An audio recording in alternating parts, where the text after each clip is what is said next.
Good Wednesday afternoon, guys. My name is Jerry Miller, and welcome to the I Love CVille Show. Thank you so much for joining us on a glorious day to be alive. Genuinely, I have a tremendous zest for life, and my favorite aspect of what I do from a professional standpoint, my family is my favorite aspect from an overall standpoint, but from a professional standpoint is this show. And I've been looking forward to the Wednesday edition of the I Love CVille Show because the renaissance and the kind and the empathetic and the visionary and the risk-taking Lee Elberson is our guest today. And I see the co-chair of the Lee Elberson fan club, Cindy, is watching in Louisiana. I see our friends in California are on the feed, an influence of Lee Elberson. And I see some folks that are watching in Northern Virginia, in Pennsylvania, North Carolina, and South Carolina. If you'd like to participate in today's discussion, you can put your comments in the feed, and we will discuss your topics on a crowdsourced version of the I Love CVille Show that is airing on every social media platform known to mankind. Judah Wickhauer is our fabulous director. We don't have the Judah cam anymore? Can you just run over here and show your handsome face on the screen? No? we love Judah Wickhauer, our director, 10 years of working together. All right, we'll think about how we're going to execute that later. If we can go to the studio cam and welcome the scarf-wearing, very dapper, purple on he looks good. Lee Elberson. Judah, doesn't he look good? It looks great. Lee Elberson, good afternoon, my friend. Good afternoon. Appreciate both of you having me on the show. We love having Lee Elberson on the program. So I want to, hi Jerry, hi Lee from Cindy. Hi Cindy, we love you Cindy. This is what we want to do. We will take crowdsourced topics on the program. Before we take crowdsourced topics, we'll ask one of the smartest people we know, what has been tickling the brain of late, Lee Elberson? Awesome. I love the format of this show. Yeah? It's a great format. I adapt to you. I really appreciate everything you do, and you've been coming up much more frequently in my YouTube feed. Okay, yeah, I didn't catch the full show yesterday, but honestly, every time I tune in, when Alex Erpy's on, I mean, that guy's just smart dude. Smart dude, and his explanations are just so well thought out. So I love watching him on the show. That's good. Alex is A+ people. In fact, I'll tag Alex and say Lee Elberson is giving you some props right now. So, my friend, first topic du jour, what do you got? Well, I usually like to start off with some personal stuff. So, last night, my lovely wife and I were playing board games. Which ones? We played one of our favorite board games, which is called Splendor. Great game about probabilities and collecting resources and using them. Be a good game to introduce your son to when he's ready. Okay. And then she suggested, hey, let's play Pandemic. Have you ever heard of the board game No. Pandemic? Okay. So is it too soon for a board game? Okay, no, it's a really popular board game. It came out, I don't know, 6 or 7 years ago. Okay. Very wildly popular. And we decided to play, and I realized after playing that it would be a great game for everyone to play as we're in a pandemic because it's a cooperative game. You have to work together to develop a cure for these diseases around the world and try to eradicate them. And, I just couldn't help but think, maybe I'm very idealistic and I know I love board games, but if everybody did this, maybe there'd be this thought that, hey, actually, we're not against each other here. We're all actually trying to work together to get over this. And I think, sometimes you watch what happens in the news cycle and you feel like it's very... If it bleeds, it leads. It's very divisive, and we're sort of fighting each other and just trying to realize that we're trying to work together. So game recommendation, Pandemic is very fun. And human recommendation, let's try to be more empathetic to each other and work together. I like that. He's always preaching the empathy. Evelyn Tejada from Miami, Florida, hello. Blake, our homie from California, says, props. What up, dog? Blake sent some amazing comments to discuss. I can't wait to get to those comments. Blake and Evelyn. And in fact, we have 4 states watching the program. I think we have the Judah cam ready to go. Judah, can we put you on screen over here and show the bearded, brilliant man that you are? Judah Wickhauer is about to be on screen. Wave to the 4 states. Oh, the thumbs up from Judah Wickhauer. Hello. All right, let's talk the new variant. So the positive news, Pfizer, if you triple shot Pfizer, You're super protected from, is it Omicron, Judah? Omicron. Omicron. 15th letter of the Greek alphabet. Look at that. Judah, you knew that the other day too, right? Omicron. You're super protected from Omicron if you triple shot Pfizer. That was the news today from Pfizer and BioNTech. Your thoughts on the new variant that is putting some fear, it's rebounded in the markets, has closed travel to places like South Africa, and is starting to weave its way stateside here in the U.S. Omicron, Lee Elberson. That's great. That's one of the topics my mom asked me to cover. When I asked her what to cover, she just laid out light things like, cover the economy, Omicron, and the MCU. And I was like Marvel Cinematic Universe. I'm thinking, gosh, Mom, that's a lot for one show. But that is a lot. I like it, Cindy. So anyway, I did, as I always do when somebody asks me to do something, I did some research, and the Omicron variant, the cause for concern is that it's highly transmissible. Sure. Which we heard with the Delta variant. Yeah. It's more contagious than Delta, at least early studies show, but it doesn't lead to more severe COVID-19 cases or symptoms. And so I think there's a silver lining to it. And so I think it's definitely more of a need to get vaccinated. I got my booster last Friday.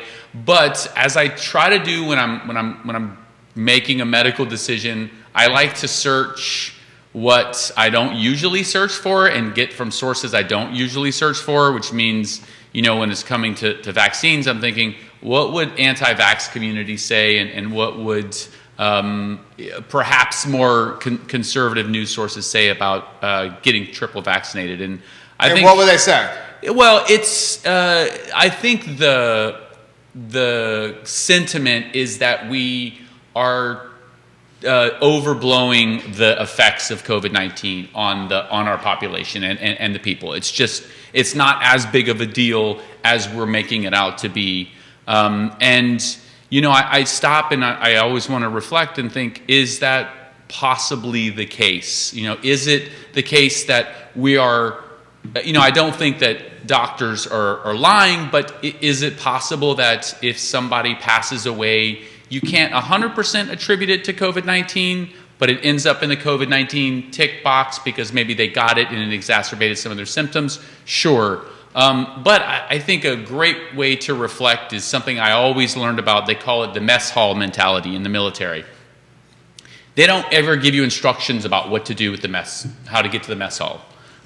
There's no manual, and they don't do that because it's pretty easy. You just stop and you look around and you see what everybody else is doing. Everybody else is walking one way, you're going to walk that way because everyone sort of is doing it together. And so if we take that perspective, look and say, hey, is the U.S. overblowing it? Are we the only ones doing this? We're not. In fact, many countries are hoping that they can get their vaccination rates to us. We have a lot more vaccines than some of the more under-resourced countries. And so I think that helps me, gives me perspective that we are doing the right thing by continuing to encourage people to get vaccinated. And there are going to continue to be variants as long as we have a majority of the global population unvaccinated. I want to talk about this topic here. Lee Elberson, our guest, CEO, Clayborne Education. I offer the title and the name for those that are streaming on Spotify, iTunes, and Apple Podcasts in their car and don't have a visual element. Lee Elberson's one of our favorite guests here on the I Love CVille Network. Joseph Biden is the president of the United States. I heard that. I don't know. Depends on the news source you read. That could be contested, I guess. President Joe Biden said recently, in the last couple weeks, that the vaccine should be ubiquitous, given to everyone, and essentially the world's public utility. What are your thoughts on that? And that's the entry point, because I'm going to dig deep into this topic here. Joseph Biden, President of the U.S., basically saying the vaccine should be a public utility and be readily available for everyone in the globe. Your thoughts? Readily available? Yes. I don't know about the follow-up questions. How are we going to share funding it, and how's that going to get distributed? But Available? Yes. Mandate for everyone in the entire world? You know, He doesn't have that reach. Yeah. We don't have that reach. But, you know, if every country in the world agreed to do it, you know, it's, you know, you hope you have perspectives to say, hey, every other country is thinking this is a good idea. Is it possible that we are the one outlier? Are we the small percentage that actually knows what's going on? My concern, okay, and folks that watch this program know, A, I'm running for office locally, and B, they ask what party you're most affiliated with. My response to that has been the party of common sense, okay? As I've said, and you know where I'm going to go here, socially liberal, fiscally conservative. Yeah, he can do it verbatim.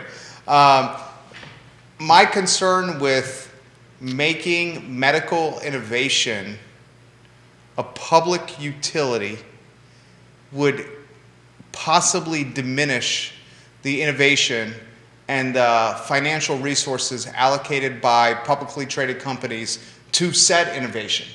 So if you're starting to give away their IP and you're starting to give away the innovative, the research, the R&D, the products that they created, why would they continue to double down and triple down and quadruple down innovation and keep working to figure out a cure or a vaccination for a crappy situation? When you start making, so I'm torn on this, and this is why I'm torn on this, and I'm going to get out of your way because I'm very curious of your opinion. So I am self-employed. This gentleman, who's the director, works for someone who's self-employed. And healthcare is astronomically expensive. And the self-employed entrepreneur of me says, I see the value of healthcare for everyone. But then that same entrepreneurial mindset says, if healthcare is happening for everyone, that will lead to watered down, diminished healthcare because the folks providing said care don't have a reason to provide that care if it's a utility. Out of your way, anywhere you want to go. Yeah. I mean, I don't claim to be an expert on this, and I think this is a sufficiently nuanced subject that I'll try to keep it in broad strokes. I think making it a public utility I think what the President of the United States is hoping is that it can be readily available to everyone. I don't think that necessarily means that Pfizer and Moderna have to share their formula for their specific vaccine. I think it's important to keep in mind that especially the mRNA vaccines aren't that much different. They're based on the same science. The science published in peer-reviewed journals is readily available. Now, how they're able, big drug companies are able to manufacture and produce it, that might be where their like quote unquote secret sauce is. So I don't think that there's any danger in making it like easily available in terms of them losing their intellectual property. Now, in terms of them losing profit margins, if you're trying to negotiate contracts to make it affordable for everyone, then I think you might have a point. They're not going to, if it's not their cash cow, they're probably not going to allocate many research and development dollars to improve that, unless they can improve it substantially so. And if they can't substantially improve it, then maybe it's good enough. Right? It's 90, if it's like, I guess like right now, let's say, I think Moderna, if you have 2 vaccinations, I think it's 93% effective. How much more research do you have to get it to 95 or 98? You might be at the point of diminishing returns. So, I think you are at the point of diminishing returns. Yeah, now that doesn't, like if you're now trying to encompass the variants, then if the variants come out and the vaccines aren't effective, then it does make sense because they do need a vaccine that is effective to them. So I think that's their driving force is then the vaccines are no longer relevant, right? It's like hey, Jerry, I'm going to sell you a calling card, right? You might have bought it 20 years ago, but it's just not going to be effective now. And so if they're selling a product that's no longer effective, it's up to them to innovate and come up with something effective. Lee Elberson, our guest, CEO of Clayborne Education. How concerned are you of COVID now? I'm boosted. I got the Pfizer booster. I did it on the Charlottesville Downtown Mall with the pop-up booster event that they do on Mondays. Literally took me, for those that are watching, less than 5 minutes. My wife registered me online. I had to respond to a text message survey that took 15 seconds. And then I went there 1 minute before my 1:30 appointment, had a needle in my arm at 1:32. And then they said, if you're feeling dizzy, hang out for 15 minutes. I wasn't. By 1:34, I was gone. It took me 5 minutes. Yeah. Legitimately. Are you worried of COVID-19? No. Real quick, I'll make a plug for Blue Ridge Health District. Yeah, that's I think who did it. Blue Ridge Health District has done a great job. Alex and I, when we went to get our booster on Friday, from the time we walked in the door to the time that we were getting the needle in our arm was probably minutes, and then we waited 15 minutes. They also do COVID testing. It's a great resource for anything you need. I'm less worried now. I'm less worried. I think I agree. The concern I have now is the vaccine hesitant or anti-vax.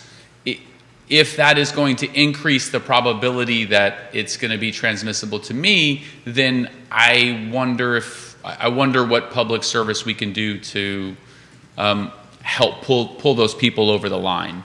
I don't have any hesitation. My only hesitation when getting the booster is like, oh, should I do a cross, like a different? Yeah, I went Johnson & Johnson and Pfizer. Yeah, I stayed with Moderna. From the research I did, there's not any notable difference, especially if you had Moderna. So anyway, I don't have any personal concerns. Alex and I are getting ready to travel to California in a couple weeks. Gonna see our boy Blake. Gonna definitely see our boy Blake. Gonna see Gonna see Darren Pashota. Okay. So yeah, we're gonna have a good time seeing all the I Love CVille fans. I'm thinking maybe you should send them a shirt. Oh, Once they send in, I'm thinking they deserve an I Love CVille Blake shirt. Blake Hawthorne certainly does. So here's Blake Hawthorne's comment. He's watching in San Fran. He says, first, Blake Hawthorne wants to emphasize that the Moderna triple shot is the way to go. It has better ROI.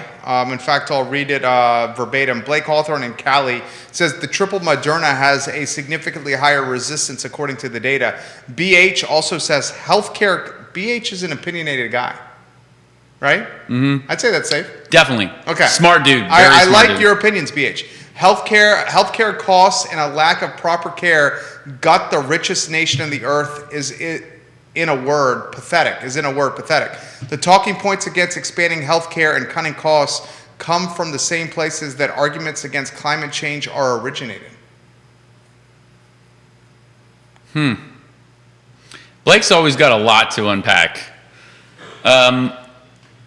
In terms of scoping this, I say we circle back to healthcare. Let's come back to local for a second. Okay, let's go local, sure. A lot of thoughts about local. By the way, I also loved your show with Mark White, and I can't remember the other gentleman's name. Russ from the Boar's Head, general manager. I didn't know about the Winter Wonderland. It's fantastic. Cool. And so it's at Boar's Head? You just go and park and... Boar's Head Resort, lights everywhere. Can't wait to go. Yeah. Super excited about that. Get the link on screen if you can. Families that are looking for an event. And Noelle, thank you for sharing, your assistant. Yeah. Sharing Noelle, you're A+ people. So the link is on screen. Lisa saying she's buying tickets thanks to the program. Thank you, Lisa, for saying that. We're grateful for your support. So my friend, local topics you said you wanted to hit. Yeah, I think first, in thinking about consumer spending this year online was up substantially. Yeah. As expected. To be expected. Sort of stuck in home.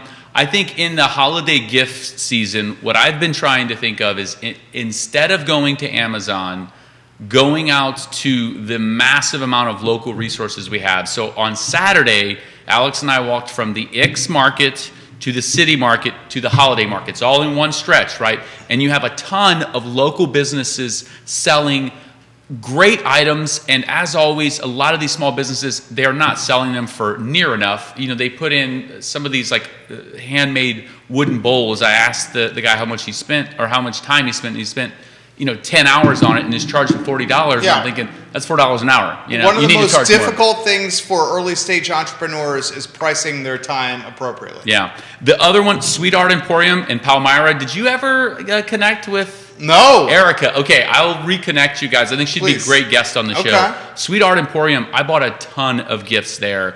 And it's got that Charlottesville and Virginia feel. So if you're buying gifts for people abroad, it has that great Charlottesville touch. And if you're buying stuff for people local, you're keeping the money within the community. So that was my thought there. The second thing that's been on my mind a lot is what's happening with leadership in our city, right? I know this one well. Yeah, so I did have some thoughts for you. I'm very happy that a friend and colleague, Juan Diego Wade, is now on the city council. Very excited to see what's going to happen with the council in 2022. I don't follow local or global politics near enough, but I've always wanted to come and speak up at some of the city council meetings. But You should. this year, it seems like it might fall on deaf ears. There's a ton of, I would say, criticism of leadership that is not fruitful in a city. Like the public comments portion seems more like Antagonistic. Ad hominem arguments, which is attacking a person Yeah. instead of this is a problem. So I had a really brilliant professor that I worked for in graduate school named Jim Gates. Very brilliant. He's got his own PBS show, and he told me one time, really smart people can recognize a problem. Truly brilliant people can bring forth a solution. So I think that if I was going to go to a city council meeting, I would want to look at the agenda and say, here's something that I recognize as an issue, and I think enough people recognize this as an issue. Is this a possible solution that the city could consider? If that is not going to, I don't think in its current format that type of feedback would be useful. It's not like a show like this. We got 5 states watching, okay, and we got a lot of folks in the Commonwealth watching. We got Cali, we got Miami, we got, which is Florida, obviously. We got North Carolina, we got Virginia, we got Pennsylvania, and we got Tennessee on the feed right here. For those that are watching that aren't super in tune with what's happening locally in Charlottesville, we have disarray with local government. We have... How many city managers have we had in the last 2 years? Quite a bit. Yeah. Quite a bit. We have one city manager that is currently suing the city of Charlottesville for a First Amendment violation. In a nutshell, he got paid to quit his job by signing an NDA, and part of that NDA was, hey, you're not going to disclose aspects of why you parted ways with the jurisdiction, and if you sign this document, we'll give you nearly $250,000. And now, a year, roughly, since he inked the NDA and took $250,000 of taxpayer dollars in a knapsack bag down the interstate to Richmond and is now without a job, he is suing his former employer, saying his First Amendment free speech rights were violated. That's the first issue we have. We have a former police chief that is suing the city of Charlottesville, and she's suing the city of Charlottesville, claiming wrongful termination based on the fact that she is a woman and a black woman, and she was mistreated, and as a result deserves, from her standpoint, $3 million, perhaps in a knapsack, and perhaps she'll go to Richmond down Interstate 64, only time will tell. And we have 2 former city managers, and Chip Boyles and John Blair, who are named in lawsuits against the city of Charlottesville. And we have all 5 city councilors in some form or fashion that are being sued by former employers, whether the police chief or the city manager. It's chaos and the young and the restless here in local government. The crazy thing about this is we are perceived to be this world-class, innovative, beautiful, incredibly wonderful city to live in. But if you look at what's happening in the inner workings of City Hall, you have chaos. Where do you want to go on that? I'm just curious. I think the most recent city manager's withdrawal, Mark Woolley. Yeah, I think that I looking at everything that's happening, I don't think I would want to do it either. I wonder if is all this symptomatic of is it a combination of poor leadership and systemic issues that have never been brought to light? I know that Nakia Walker's was very that's the mayor. Controversial. Yeah, current mayor, outgoing mayor, was very controversial and also outspoken about some of the problems that are happening at city leadership. So is it possible that these problems, do they exist because of leadership, or is leadership's hand tied and can't really make sufficient change? Or is it a reflection of the dynamics of the city? Preventing her from innovating and creating new policy. Well, what do you think it is? Or is it a reflection of her being a difficult person to be around and perhaps not the quarterback of the city? Yeah, I think... Because a lot of people would make a claim that she was an anomaly when she was elected. She won as an independent. When's the last time an independent has won in Charlottesville? I don't know. Right. This is your... We're talking generations here. Okay, she won as an independent, and she won on the heels of August 12, 2017, when literally Nazis invaded Charlottesville and caused deaths in our town because of their psychotic Nazi thinking. So, what do you think it is? So, I don't want to make any slights against the current mayor. I will say that we need somebody brilliant in that position. I think anyone at that level can recognize the problems. I think we wanted somebody in that position who could make Charlottesville a more equitable community. Making major changes is going to take years or decades, and it seemed to me she was dissatisfied with the speed at which change happens. Change that I think she was expecting does not happen overnight. And so I think recognizing the problems, I think pretty much anybody in that position could do that. I don't think that was particularly insightful of her. I didn't see a lot of solutions-oriented mindset in what I watched in her discussions with City Council, and then how she interacted with the public.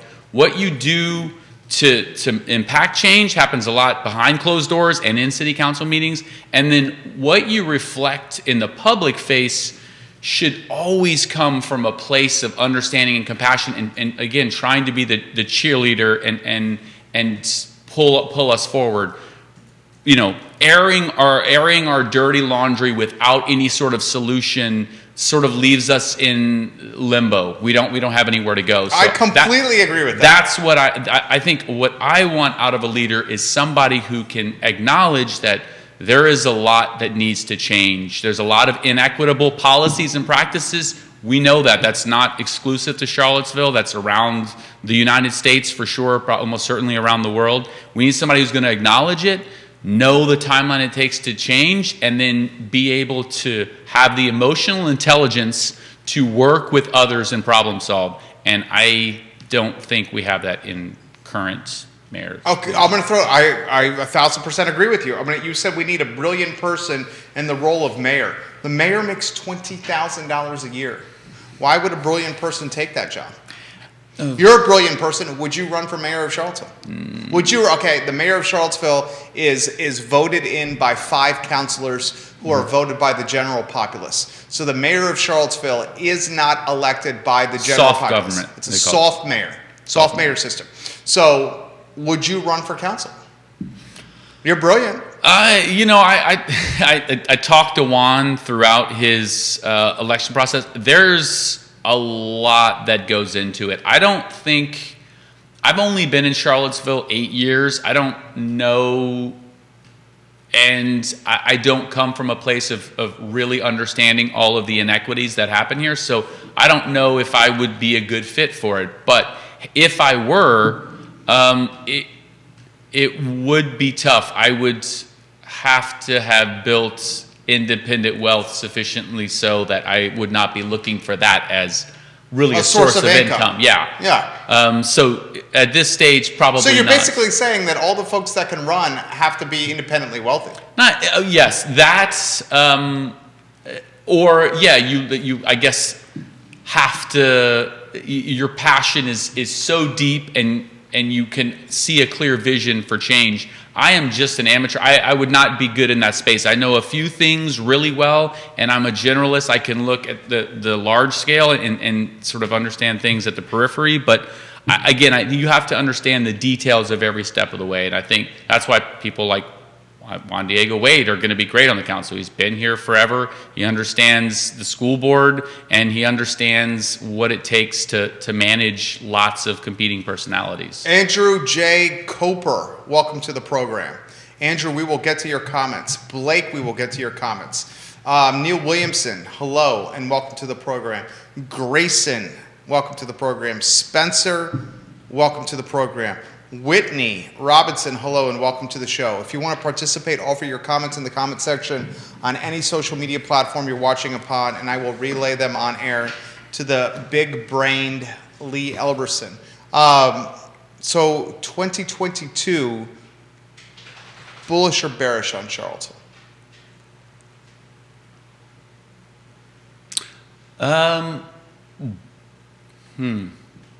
Because you're normally the bear. I think I'm bullish. Okay. Yeah, I think it's leadership. I think I'm happy with the way things are going. I think that there's enough spotlight being shown on what needs to happen that City Council is aware, and assuming we can find a city manager for the role after the search committee, then I am bullish. Okay. Hesitantly. Why hesitantly? Because I said that true change takes time. So I think with that in mind, knowing that true impact is going to take time, then yes, I am bullish that we will start to improve our city and leadership will feel better. I think I saw that the budget surplus is likely going to be allocated to a good portion to employee salaries and bonuses of the city. I think that's a good idea. I think retention is huge. When you have large scale turnover at the leadership level, you want to minimize turnover at the management and senior director level as well. Okay, so comments coming in. Neil Williamson, president of Free Enterprise Forum's got a good one. Neil, I love when you watch the show. You're a smart dude, Neil. I want to ask this question. It's topical. Does low pay and major time commitment limit the candidates for local office? Should we raise the bridge or lower the water? Basically, he's saying, do we make public office at the local level, we're talking city council, mayor of a jurisdiction, board of supervisors, planning commission. These guys make nothing. Planning commissioners make $500 a year. Board of Supervisors in Albemarle County, which I'm running for, $16,900 a year. $16,900. And the time commitment involved is probably, and once you're starting, 40, 45 hours, 50 hours a week. Okay, I didn't know it was that much. As you figured it out, you can maybe get it to 30. Okay, yeah. Okay, maybe 30. Yep. Okay, so a guy like Lloyd Sanook, city councilor Charlottesville, who was on the planning commission years ago and actively is involved in the Democratic Party and local government, he would say the commitment to being a councilor exceeded his expectations. He makes $18K. Mayor of Charlottesville makes $20,000 a year. Should we increase the wage to get more qualified candidates, or do we diminish the time expectations to get more qualified candidates? J-Dubs. Yeah, I think it's probably I think the first point is salient, but there's another element to this. I think trying to understand that, if the salary is what it is, I think the other piece to this is it's also inequitable, right? You're not going to, if you're only going to attract people who are independently wealthy, that is that's inequitable, right? You're not, people who are under-resourced aren't going to even be able to make ends meet with that in mind. So I think raising the salary would make it more equitable and, compensate people for the time, because as it is, if somebody has to hold two positions, they're only going to give what they can to be a council person or the mayor of Charlottesville. So I don't know of a way to, I think the latter suggestion, lowering the time commitment, I don't know how you do that without massive restructuring. Yeah, right? well, yeah, I don't, exactly. So I think the easy thing to do is to raise the compensation, and you can certainly get more qualified people, but it makes it a more equitable process. Neil continues, he says, for what it's worth, Fairfax Board of Supervisors earn $90,000 annually. So in Fairfax County, now granted, Fairfax is a very wealthy county. One of the most wealthy counties in the Commonwealth of Virginia is Fairfax.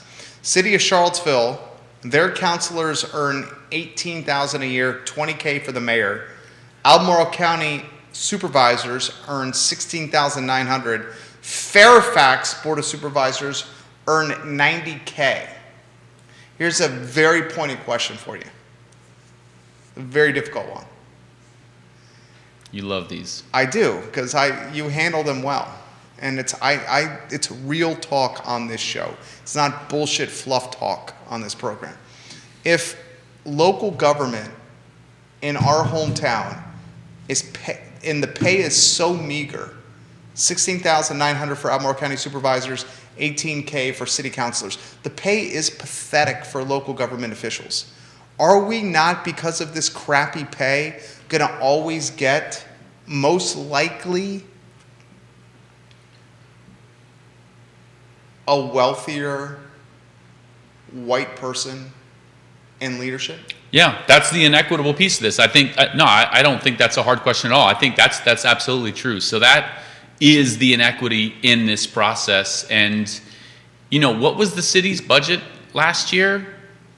The city of Charlottesville? Yeah. A little over $200 million. Yeah, Albemarle County is a little 200, over $400 million. Yeah, $200 million. So let's say you pay the councilman, $100,000 a year. That's $500,000. That's a very small percentage. That's 0.25% of the budget. So that's really not a major impact. When I first heard about city council, the reason why I was asking Juan Diego Wade about it is I thought, this is a side hustle sort of thing. Just in looking at the salary and looking at this, this like 15 to 20 hours a week. I could commit that.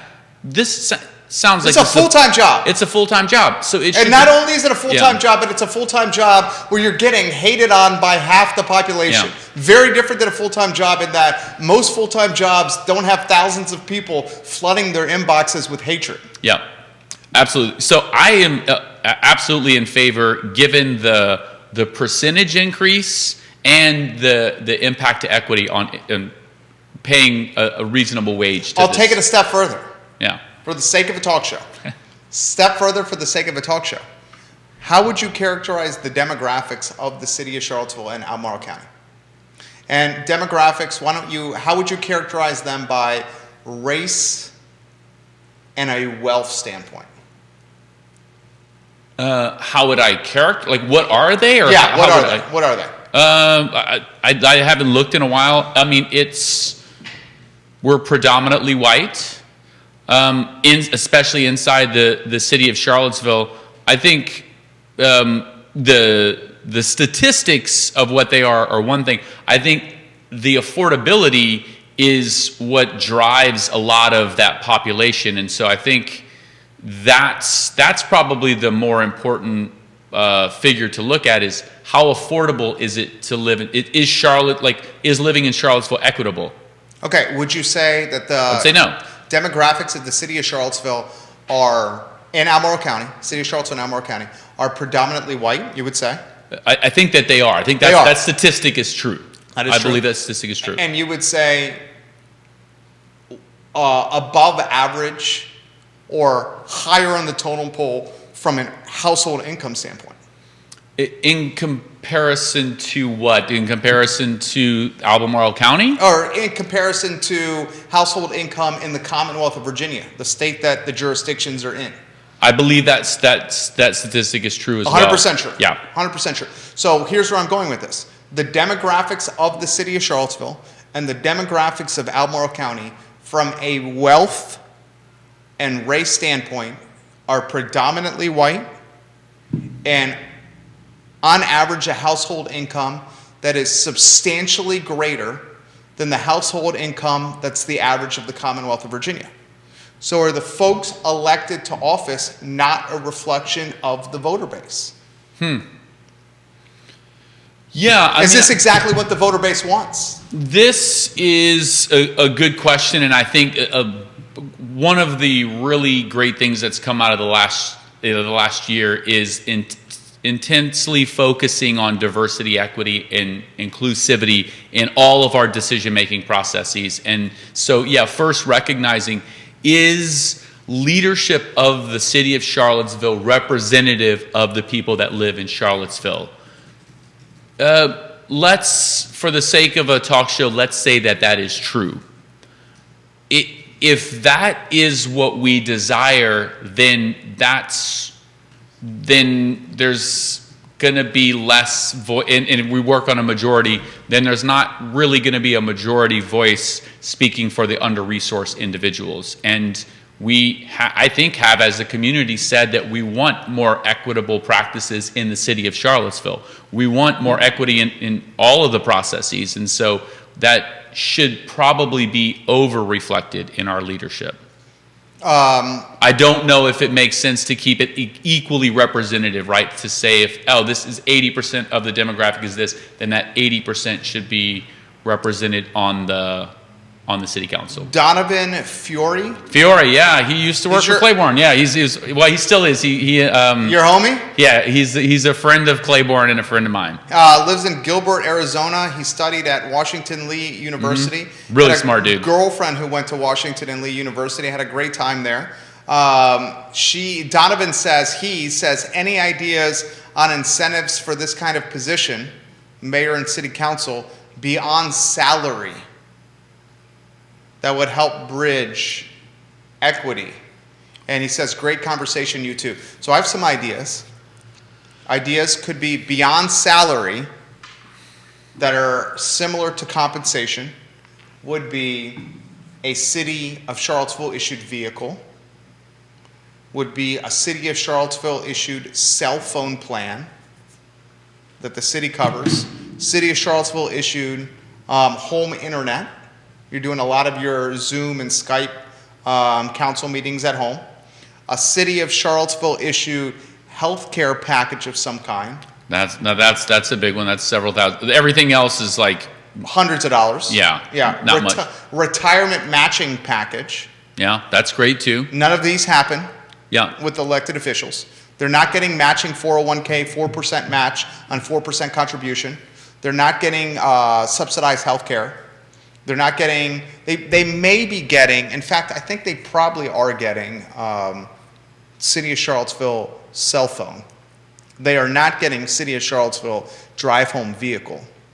I would hope to God, if these council meetings are happening or requiring them to log in to participate from their living room at their casa at home, that their home internet is subsidized in some capacity, or probably what's happening is they're given some kind of super deluxe hotspot to utilize while doing those Zoom meetings at home at the crib. Here's a question. What about, given the nature and the types of decisions that they have to make, do they have assistants, executive assistants? No. City council? Their council, City of Charlottesville Council, has a council admin that is for council in totality and not individual councilors. That would be a big part of, if you're trying to attract talented individuals and people who are going to be able to make these executive decisions, you need an executive assistant to help them curate the types of materials that they need so that they can do it effectively. Definitely. So I think that would be the biggest thing. I would say increase compensation. I don't know, throw out a number at $75,000, $80,000 a year and an executive assistant and the compensation package that you mentioned. I think then you're going to attract people who are going to dedicate their entire life to the city. Not that the current council members don't want to, they're just limited by having have to earn some money. Yeah, you have another hustle basically. Yeah, okay. So I'm going to go down that road. If we increase compensation at local jurisdictions, what is the collateral damage of a career or lifelong politician?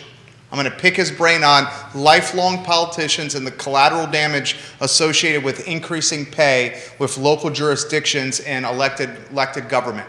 Mark McKinney, who's watching in Crozet, a Crozet Community Advisory member, he says Charlottesville, 70.6% white. Mm-hmm. Albemarle County, 81.8% white. Crozet, 93.6% white. Mark McKinney, median household income, Albemarle County, $79,880.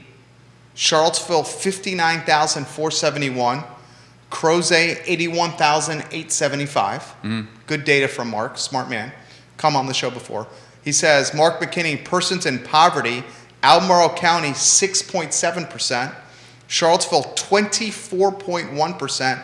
And Crozet, 3%. That's the more important figure. The median income is only as helpful as you know the median cost of living in that area. So I think what percentage of the population falls between the below the poverty level, that's a better measure. So that's a great statistic.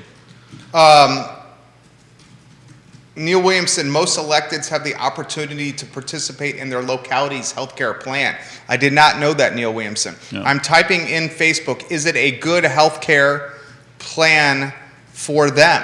If you could give us that answer, we will relay that on air. Here's the problem I see, and I'm going to get out of your way on this.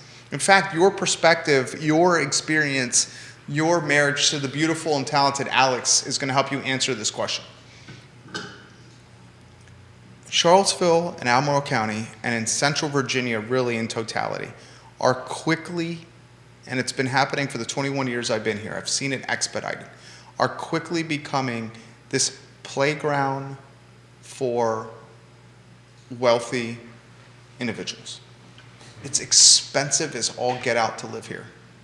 If you want to buy a crib in the city of Charlottesville or Albemarle County, you're most likely looking at a crib for a starter home that's going to have a 4 in front of it, or early 5 in front of it. And that's just ridiculous demand, very little supply. You are seeing UVA continue to produce obscene talent, and that talent staying here.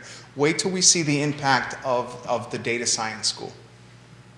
Okay, the data science school is going to be world class, and we're going to be producing brilliant minds that are 21, 22, that choose to stay in this town and get 6-figure jobs. We got new employers opening all over Charlottesville and Albemarle County, and these new employers are bringing in people from outside the area, and those people from outside the area are making bank, and they're buying bricks to live in. That's just exactly what's happening. I have said this so many times. The invisible hand of capitalism is a momentous beast. It has like ridiculous momentum behind him or her. I don't see this town 5 or 10 years from now being any more affordable. I'm about to get out of your way. Any more affordable, any more approachable, any more diverse. I don't see this town being any more equitable. I see this town becoming, if you make 6 figures, and you better make a fair amount, you can live here. If not, you're out of luck. Prove me wrong. I can't. I 100% agree with what you're saying. I don't think there is a way to stop that. You know, it might be helpful to reflect on other cities that maybe have done this. If you look in Silicon Valley, you know, San Francisco's got tremendous poverty. The homeless population there, I think, is one of the highest per capita in the entire world. So I think that if that's a reflection of what happens when you inject lots of capital and you start to, you know, hire high-end talent, then the restaurants and the houses and all those prices are just naturally going to elevate. To create a more equitable, I mean, equity takes intention. And so it just probably means that we're going to have to be that much more intentional about making sure that we stay diverse, equitable, and inclusive of all people. I think that, you know, what did you call it? The arm of the invisible hand of capitalism. The invisible hand of capitalism, I don't think cares at all about equity. In fact, she is the least empathetic. You say the least empathetic person in the room. No, she's a lot less empathetic than I am. A lot less empathetic. And yeah, I think I 100% agree. And so, you know, with that in mind, if that is our future, you know, what can we do now, knowing that that is going to happen? We're not going to.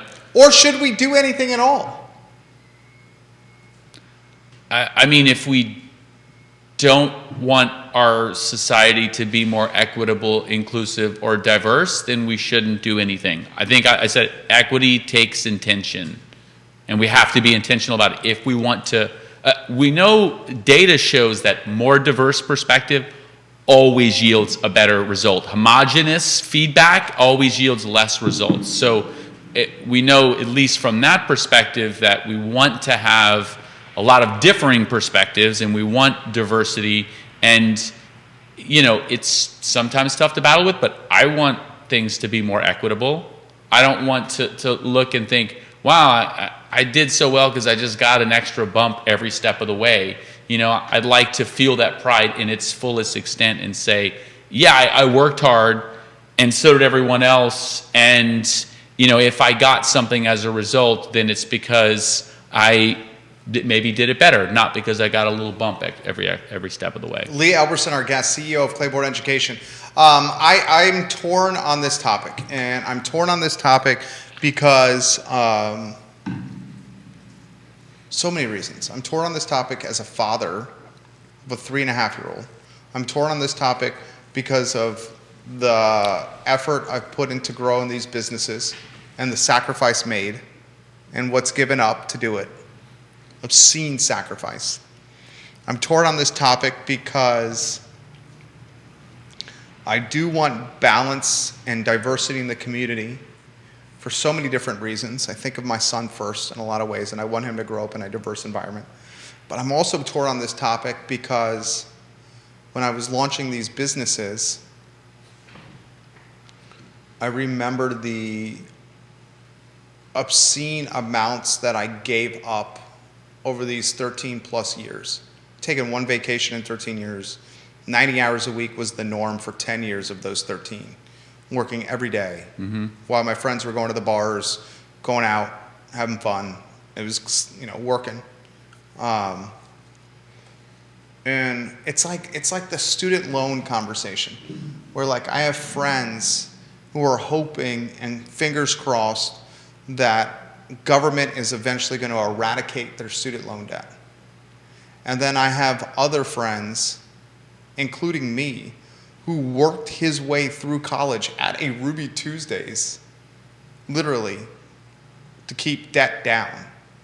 I'm like, how's it fair that your student loan debt could be eradicated and you get a free pass? You get the $200 to pass go, just because the government waved this magic wand and said, you don't have any more debt, any more student loan debt. Okay? Where everybody else had to either pay off their student loan debt or had to effing work through college to keep that debt down. How is that fair? I want you to hold that wand for the rest of the show, Jerry. I will love gladly that. hold Okay, this great. I have You have a magic wand behind you if you'd like one. Okay, I might want to use it. And okay. you also have what's the hat? Is it Gandalf's hat over there? Yeah. Yeah, okay. A couple of things to unpack there. I don't think I see where you're going with the student loan conversation. I think, that probably speaks, I think everybody votes for their own self-interest. You make decisions based on what's going to benefit me the most. There is obviously you want to be empathetic and you don't want to hurt other people, but I think that might be more of the student loan argument. I still have student loans. If they forgave them, I would love that. I think the piece you're talking about working hard, I think I've thought about that a lot too. And it's tough to grapple with it because it seems like the conversation last year is saying, you didn't work hard. But that's not, after I've been thinking about it, I've been thinking about it quite a bit over the last year. Nobody is saying that you and I didn't work hard. They're just raising the fact to say, if you pass, if you were a black male, it's very unlikely you would, with that same amount of work, you would have ended up where you are now. Is this system one that do you want to keep that going? Do you want to help perpetuate that? We know that's a fact. It's unlikely you'd get a loan, you'd be able to start a business. Is that a system that you want to perpetuate? I don't. For me, no, and I think for you, no. Definitely. Yeah, and so definitely no. It's not to say again that we haven't worked hard. It's just that the system is designed that we get a little extra bump, and trying to level that system is going to take decades. And we need to start doing that now. And I think you and I both agree on that. So yeah, I agree on that. Yeah. But what I have trouble with is here's $200 for passing go without rolling the dice. That's what I have trouble with. Here's the free pass across the board without throwing the die and doing the work. Yeah, I'll make the argument to you. Like that $200 is not. It's in the grand scheme of things. If you give severe tax incentives to a group that was marginalized, it takes a tremendous amount to pull even an individual family out of poverty. And so I think those sort of systems giving people money. I think that's you're trying to. Here's an analogy. I think I mentioned this last time. It's the babies flowing down the river analogy. Have you heard this one? Yeah. But I like this analogy. Blake, we'll get to that great comment. So the babies flowing down the river. I think it's a fable. Says you're in a community and you see these babies just floating these baskets down the river, and it's like, oh my gosh, we have to start taking care. So we have to figure out how to take care of these babies. And then at some point, somebody says, wait, no, we have to investigate and go figure out where these babies are coming from and why. Both of those strategies need to happen. And so I think in order to make things more equitable, the analogy is that trying to offer people incentives and offer them that cash, as you say, without doing anything, is a way of taking care of the babies. Like, oh, there's something wrong with the system. Was it baby Moses and his sister Miriam? That could have been it. That was floating down the river? Yeah, that could have been it. And then, trying to change policies is sending the team downriver. That was a great. I went to the C&E class on. What's C&E? Center for Nonprofit Excellence. Any nonprofit in the Charlottesville area should contact them. Their staff is amazing. Christine Nardi does an awesome job. I think you've had her on the show before. She does a great job leading that organization. So anyway, that was one of the fables that came out of that. And so that's what I think of when I hear you saying things like that. I will say, let's curtail this conversation. I did say I crowdsourced a bunch of different topics. You do. We haven't gotten to hardly any of them. Well, we got good feedback, and the viewers and listeners are responding well here. So Twitter, LinkedIn, and DMs, I'll get to you here. How about this one? This is from BH.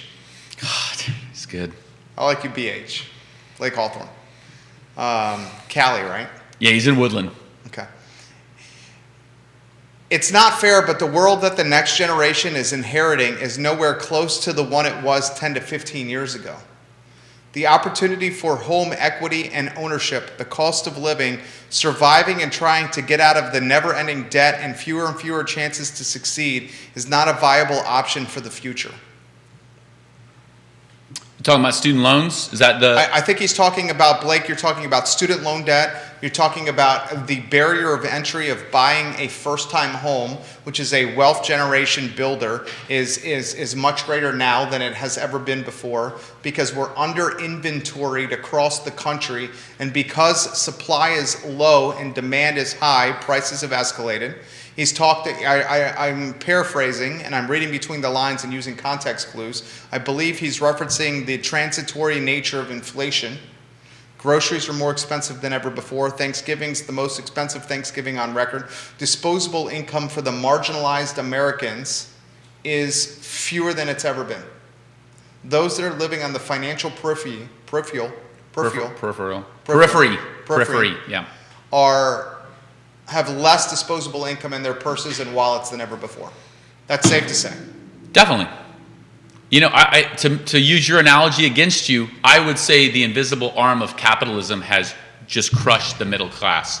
The wealth gap and where all of the wealth lies in the world and in the United States is due to utilizing capitalism to ensure that you take more wealth away than anyone else. What I've been thinking about a lot is this concept is I'm about to jump in here. Yes, is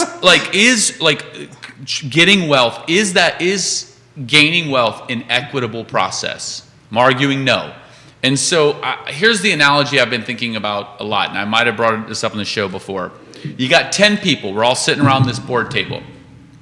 And then you have 10 plates of food, okay?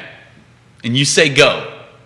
And then I go and I say, oh wait, there's not any food for me. And somebody says, well, I'm trying to get enough for me and my family, right? Like, oh, I understand. You're trying to take care of your family. So the analogy is you're trying to gain wealth to take care of yourself, or maybe there's the argument that the money's better in your hands than someone else's. But in the end, the money is all ending up with one person. That food is all in one, and some people are left at the table. More and more people now are left at the table with no food at all. I think that's in large part due to capitalism. And you can make the argument that there's the billionaires' agreement to give back their money, but there's a tax on that. Billionaires don't live in $200,000 houses. They buy big yachts, and so there's a certain amount of money that they spend on themselves before they give that money back. But those big yachts and those big houses have property taxes associated with them that are then allocated to create equitable endeavors. So like they say, hey, I took $1 billion from the economy, but you're getting $100 million back. Well, what about the other $900 million? All that money is not going back. It's not like they take that and then it all goes back. They're utilizing part of it, right? You are heading into the gray area of socialism with this for sake of a talk show, fine, let's do it. But like this is socialism. Yeah, but so do you think that the analogy of like capitalism sort of doing away with the middle class? Do you have anything to refute that claim? I think I will agree with you this. I think the pandemic has been an MFer, and it's a family show. I don't know what that means. It's been a kick in the really bad, okay, for the middle class and the lower class. And I think this pandemic and COVID has undoubtedly increased the wealth gap in America. The haves have more and the have-nots have less.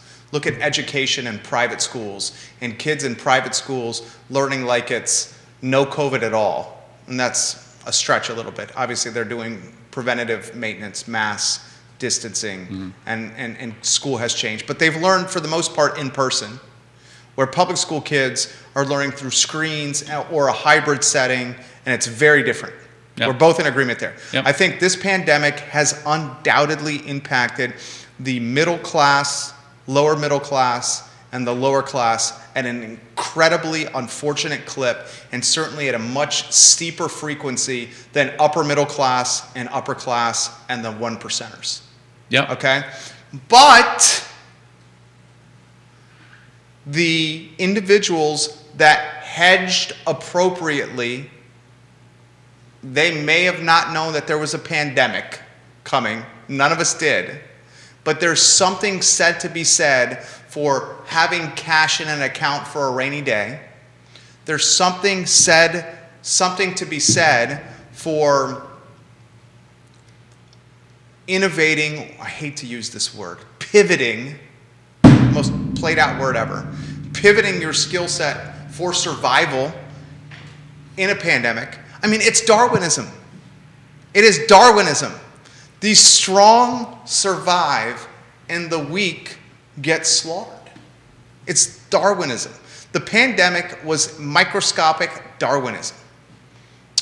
Yeah, I guess to use, this is pretty fun. I like when you come up with these analogies. I guess in this analogy, you know, if you are affluent, you are the sort of woolly mammoth, or you're the top of the food chain here. Like if you rewind 100,000 years, and everybody who doesn't have resources is the piddly little. Okay. Yeah. You're saying yeah. if you're wealthy, yeah. you're the lion, yeah, or the crocodile, yeah, or the hippopotamus. I would say that, like, I understand the idea of pivoting, and I understand the idea of setting a rainy day fund, but you're leaving out an entire portion of the population that doesn't even have that option, and like. Lee. Yeah. Okay. Right. Like that argument doesn't go for everyone. Okay, and I hate to bring this up. Okay, let's. 13 years ago, they're responding well. 13 years ago, I was stealing food from Chinese buffets to feed myself and my dog. I went to the Pana Garden buffet on Emmett Street and literally had no money for food for me or my dog. And multiple times I went to the lunch buffet with empty Ziploc bags and scraped the food into Ziploc bags, and that was my food for dinner and my dog's food for that evening. So not having the resources or the gumption or the hustle or the chutzpah to make shit happen, I'm not as empathetic to that plight, because I was the guy who had to steal food. I've slept outside in between leases, slept outside. I think I would agree that you're exception and not the rule. I would not ever refute the fact that you are an exceptional businessman. I think I would emphasize exceptional. I think what I'm trying to bring forth is that is not an option, and that is not likely, and not a likely outcome for everyone, even if they tried to follow in your footsteps exactly. That's the argument I'm making. You made it happen? Yeah, and I would make the same argument that, like, I wouldn't expect that. I mean, I had a lot of luck. I think there's a lot of things that could have gone wrong, and so I think that we probably are the exception as opposed to the rule. What are your thoughts, viewers and listeners? All right. Put them in the feed. Okay, go ahead. Blake says 100% correct, Jerry. Deep thoughts, Adam Smith, Neil Williamson. Go ahead, Lee. All right, so to switch things slightly, I do have to, this is kind of like a Patreon shout out. I asked Scott Williams what he wanted me to mention. He was like, don't forget to mention he has a winter break camp, December 27th through 30th, Camp for Real. I love you, Scott Williams. Yeah, Scott Williams is awesome. Really interesting article somebody sent me about education. We should probably talk about education for a little bit. There was an article in the New York Post about eliminating advanced math courses for the sake of equity, and a large outcry nationally about if this is not the way to achieve equity, is getting rid of, like, advanced math courses. Or like Charlottesville City Schools, 86% of the school system is considered gifted. Well, that's a slightly different thing. So I did some deep digging. Thanks. I actually couldn't remember who sent that to me. I think that story was slightly sensationalized. They weren't getting rid of math courses. I think if you're going to get rid of, like, math courses and say, hey, here's how you make things, here's how you reduce the achievement gap, get rid of the high-end courses, that's dumb. Yeah. I'll state that. That's not what was happening. That's the gentrification of education. Yeah, that's not what was happening. I think what the Department of Education was recommending that students limit AP courses, which I think is a good thing. Students who've taken 4 or 5 AP courses end up getting burnout. They're a lot higher risk for mental illness. So I think making that recommendation is a good thing. I think what they were trying to do is move to a more equitable policy, because if you look at the outcomes and the outcomes aren't reflective and you're only getting a certain demographic come out of the advanced math courses, there's some inequity built into the system. So obviously it's the theme of this is thinking about inequity. And so I believe that's what was trying to happen in New York. And we talked about this last time with Jeff Perlman. Jeff Perlman, awesome dude. Yeah. Trying to make systems more equitable. If you notice that it's inequitable and you try to make a change, I think it's great that the school system is trying to make it more equitable. I do also appreciate from a parent's perspective, hey, my student is trying to get the most out of their education, and that's the sort of balance that we need to find. So I think that helps resolve things. And then somebody asked, is this happening in Charlottesville? No, all the research I did, they're not taking any AP courses off. They're not removing any honors classes. They're changing the structure of how students are leveled. There's going to be a learning curve here, and I think that is going to be temporarily problematic, but for the long term, I think it'll be a good thing. Okay, so I'm going to throw this to you. Yeah. Okay. Here's a topic that we have 7 folks from 7 different states watching the show. The governor's race in Virginia. Glenn Youngkin versus Terry McAuliffe. In a lot of ways, that outcome of the governor's race in the Commonwealth of Virginia is a purple state that often leans blue, Democratic. Yeah, and historically goes opposite of the previous presidential election. Exactly. When it happens off, right. Okay, so yeah. well-read individual here. So McAuliffe lost this election. He asked me to keep my wand in my hand, so I'm doing that. McAuliffe lost this election because of his comments on education. McAuliffe said, and then he doubled down and then he tripled down, that parents should have no say or influence in their children's educational curriculum. I'm a dad of a 3.5-year-old. If someone said that to me on this show or on the squash courts or at the bar or the brewery, I would give them a mouthful back. I'm going to have, as will my wife, and I don't want to speak for her, I never do, we are going to be very active participants in our child, we have one kid, in our child's education and curriculum. Okay? Mm-hmm. For McAuliffe to say that parents shouldn't have a say in what their kids are learning, I was offended by that statement. And I think many voters in Virginia were. Hence why Glenn Youngkin is the governor-elect. Here's where I'm going with this. This is good because I got a couple of bones. I'm going to play devil's advocate on start. a lot of Let's these go. conversations. I have a feeling I know where you're going to go. Yeah, okay. So let's start with the governor's race. I don't think that's why McAuliffe lost. I think what's happening right now, what happened in the gubernatorial race in Virginia is likely what's happening nationwide. The Republican Party is doing a much better job of inspiring voters right now and getting people excited, getting their voter base to go out and vote. I agree with that. Yeah, I agree with that. I think that's why that's what happened. I think McAuliffe made 2 fatal flaws. Yeah, the educational comment and also the comment of associating Youngkin with Trump.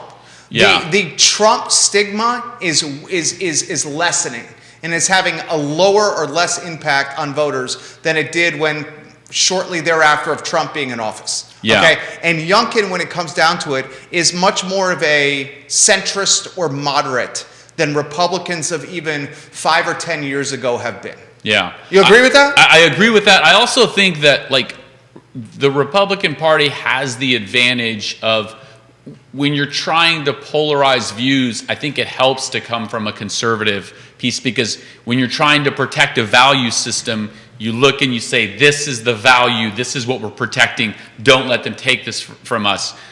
When you're on the Democratic side, you're trying to protect more social views. It just doesn't polarize voters in the same way. So I think that was one element. I think the second piece, I think his PR person was, McCullough's PR person was terrible. Yeah. He shouldn't have made that comment. What he should have said... You're talking the education comment. The education comment. And then doubled and tripled down on it. Yeah, I think that, so here's what I would ask, because I do this quite a bit. You should participate and you should encourage your student. What qualifies you to make curriculum decisions? If I come to you and I say, hey, Jerry, I've been doing this for 20 years. There's a curriculum designed to put your child on the track that you want.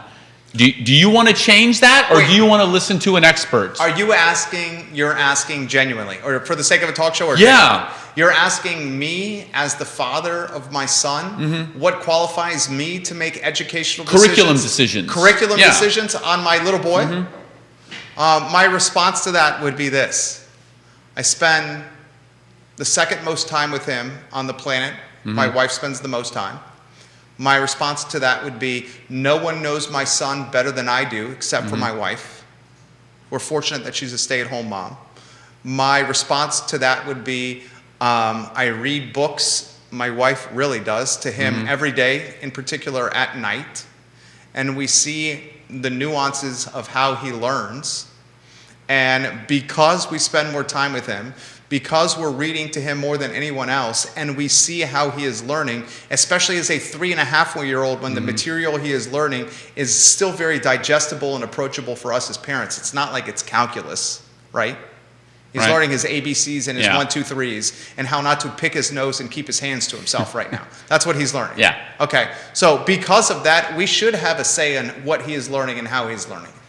I guess I would wonder, like, if the education system is spending all of this time developing research and saying, we've done, pedagogically speaking, this is the curriculum. What does that mean? Pedagogy is the study of education and the benefit of education. So this is going to increase the outcomes of your student.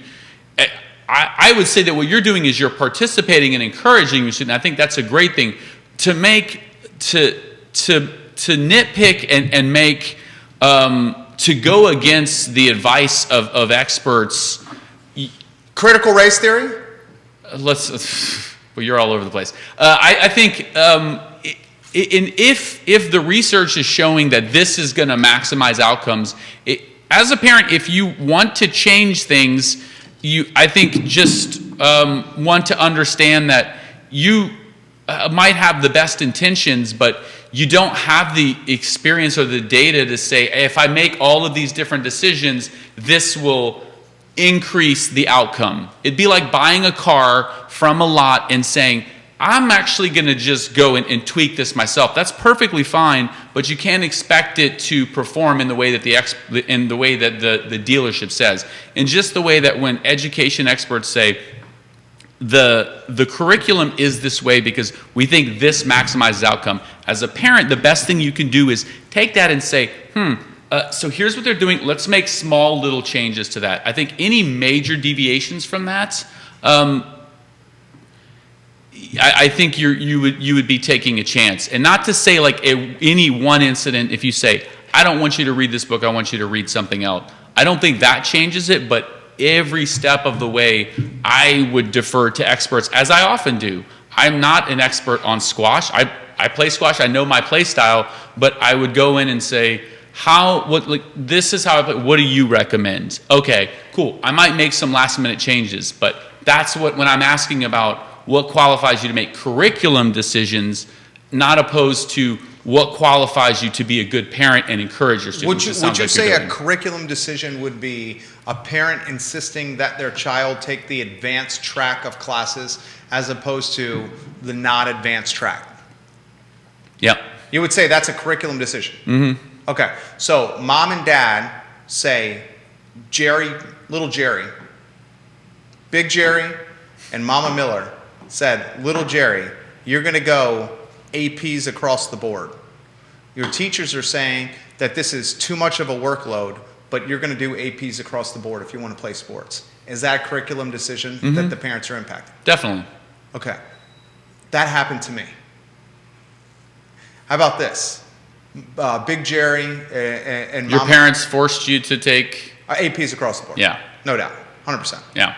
Force is the wrong word. Strongly encourage, which is synonymous with extortion. Okay? Yeah. Strongly encourage. They said, you're going to be taking the SAT every year from 7th grade on. And some years, when you get to high school, you'll take it twice. Is that a curriculum influenced by parents? I think that's a recommendation, and that's something that I would say education experts, these are case-by-case basis. I think in general, most education experts would not encourage pushing that hard. But if a child is responding well to that sort of that feedback and that motivation, then yeah, they would continue to push them. In my perspective, that's a minority of the student body that reacts well to that sort of pushing. I would model the experiences our little boy is going to have after the experiences that I suffered or enjoyed through. I think the experiences, yes. I think, again, it's making recommendations on specific curricular decisions. Again, you put your child in the school system. If you don't trust the school system, then I guess then you should make all the changes that you see fit. If you do trust the school system, then you should trust the process and just motivate and encourage your student. And it sounds like what you are doing, you and your wife are doing for your son, that's all the stuff you should be doing, because the school system is doing their thing, and then you're actually doing extra on top of that. Comments coming in. How do these curriculum decisions impact equity, and is homeschooling a viable option? Homeschooling is a viable option, definitely. I think homeschooling works really well when you have one working parent and you have another parent available to do the homeschooling. So that in itself probably limits the families that can do that. But yes, I've known plenty of homeschool families that come through Clayborne, and in terms of what the students are learning, the education, when done right, it's different. Here's one of the struggles with homeschooling. So, not to say that you as a mother or a father couldn't make curricular decisions that would give your student the aptitude to do well. The problem is if you ever try to inject them back into the system, which is likely going to happen, you're going to inject them into the college system. There is going to be a struggle there at the moment, or about a year when you go to inject them into the system. So that's a struggle. So if you're going to homeschool, I think just before, make sure you socialize your kid. We'll definitely socialize them, but right about junior year, you should start talking with some educational professionals to make sure that they are ready to start in the college environment. Yeah, that would be my recommendation. Otherwise, I think homeschooling can have a ton of benefits. It reminds me of the super strict parents. I love the show with Elberson. It reminds me of the super strict parents that were so strict when it came to their son or daughter with drinking, with booze. And mom and dad had such a heavy hand when it came to their son or daughter with drinking while in high school. Okay? That when that heavy hand disappeared because their son or daughter went to college, then their son or daughter went off the deep end because they were so under the thumb of their parents when it came to, for example, drinking. And then next thing they know, they have the freedom and they go bananas. It's like the son or daughter that's homeschooled that is not in a setting with a lot of their peers and parties. Then they get put into college. They don't know how to respond or adapt or react. They may not build the emotional intelligence the necessary EQ. to interact in society. Yeah, I would My say. friend has got IQ and EQ off the charts. Cindy, you did well with this individual lead. All right, so why don't Do we have any more time? Are we done? We do. We do have some. We do have a couple more. One thing that Blake did mention to me when I asked him what he wanted to talk about, he talked about the mental health epidemic, and just as I do, just pulled up some statistics. I'll have Judah put them in the show stats. National Mental Health Report, I did one thing, and then Blue Ridge Health District, again, another plug, had their own mental health report. So in terms of some interesting statistics, 60% of youth with serious mental illness do not receive assistance. I think the takeaway there is trying to encourage youth that we live in a very stressful time, and it is okay to ask for help. The illusion is that all these people do well and they don't have any help. Jerry's got an entire team behind him. His wife supports him all the time. Judah supports him in the studio. He's got friends that support him. So he's got all of these support structures. It's okay to ask for help, and you should.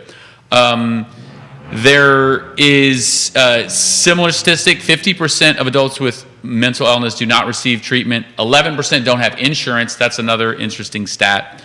And then something I wanted to correlate that with, because last year the increase was about 30 to 40% more people claimed that they had mental health illness during the pandemic.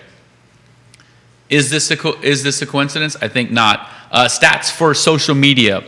In 2019, the average person spent 156 minutes a day on social media. 156? 156 minutes. You know how many hours I spend a day on social media? You're the outlier. We already know that. Thank Malcolm Gladwell for that. 2020, 189 minutes a day. That's like a 20 or 30% increase. Here's a pop question for you, Jerry. Your son, let's say he lives to be 100. Okay, knocking on wood. How long will he spend on social media? Over the course of that lifetime? Mm-hmm. Well, do we know what social media is going to become? Let's assume that it keeps on in its current same? trajectory. Let's assume that it doesn't get worse. That it doesn't do more. You're the math genius. I'm going to have to bust out my No, just take a guess. I would say 2 times, I'm going to do the year first. Just take a ballpark guess. 2 What hours does your gut times tell you? 365 would be 730. Okay. 730 times, we'll call it 90. We'll say he's not on social media. We hope to 65,700 hours. Yeah, it's about 10 or 11 years. Okay, so 65,700 hours. How many years is that? Let's forget like that. Yeah. So I think the takeaway on this article was that your son will spend 10 years on social media. That is just shocking to me. That's shocking. Okay, I will counter this, and this is a topic for another show. And you're right, Mr. Larkin, we did not bring up that topic. Mr. Larkin says the last time Lee was on, not the last time with Mr. Prillerman, with Teacher Prillerman, but the time before that, you promised us that you would talk about the influence of everyone on the block powering their electric vehicles, and you have not brought that up today. Okay, so Mr. Larkin. Bring that up next time. I would love to talk about that. to you, Mr. Yeah, Larkin. here, I'll make a comment. We got to make a comment about that. He said, I remember that now, after he's commented on that. Do you remember that? I do remember that comment. I do say that the grid couldn't handle it right now, but we didn't go into details. That's what you said the last time you were by yourself. Yeah. So Mr. Larkin is saying we did not cover that topic. Okay. I'm sorry, Mr. Larkin. Keeping us honest. Yeah, he is keeping us honest. That's what's great. He's referencing a show from 2 times ago. It's great. Okay, 2 times ago. I want to and we'll get to Cindy Elberson's comment in Louisiana, your mom's comment here. It's not about the Marvel Cinematic Universe, is it? No, it's about parents and their influence on education. Okay? I think she disagrees with you. Sure. Which is fair, which makes the show great. So as parents, our natural instinct is to say to our children, cut the screen time. Put the screen down. You're using the phone too much. You're on the computer or in front of the screen too much. Should we be saying as parents, expedite, increase the screen time and your interactions with the smartphone or the computer? Because the entire world is heading to this direction and you will be ahead of the curve.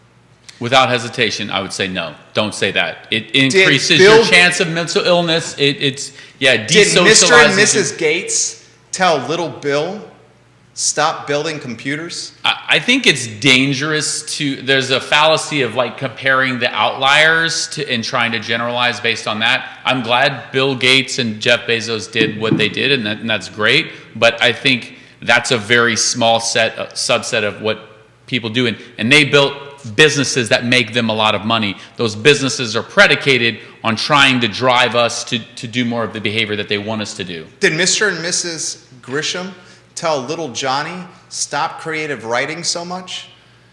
Yeah, but that creative writing was not linked to increased mental health illnesses in individuals. Screen time has been. Okay. So that would be why I say that. That's fair.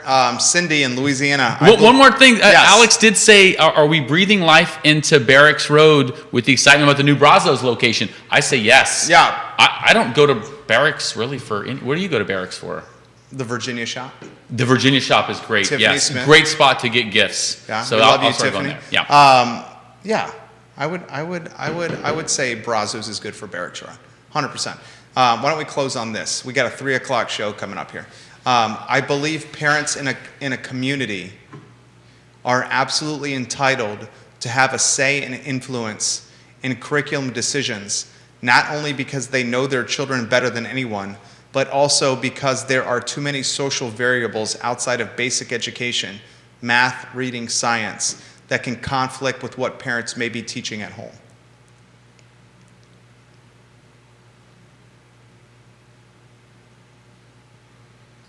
I mean, it's tough to be an education expert and to say I don't disagree with parents should be able to have a say in open forum. I think parents should focus on what they want the outcomes to look like and leave the decisions about like what is the most effective way for that to happen. How were your parents involved when you were growing up? The argument of picking one individual and trying to generalize the base, I don't think is a great argument, but my parents were loosely involved. I developed a love of math and physics, I would say not at the behest of my parents. They created a great environment for me and encouraged me and supported me, but they didn't say you have to study calculus, you have to do this. My mom always supported me and said, do what makes you happy and do what you enjoy doing, and that happened to be physics and math.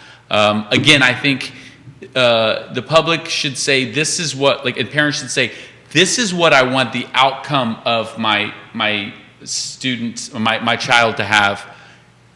As an expert of the millions of papers that have been released, what is the most effective way to make that happen? In your opinion, let them execute on that. And then guess what? The parents can still tinker in the background, but I think that is how the process should work. One parent coming Cindy up was and on the school board. Wait, what? Yeah, she was on the school board for 1 term.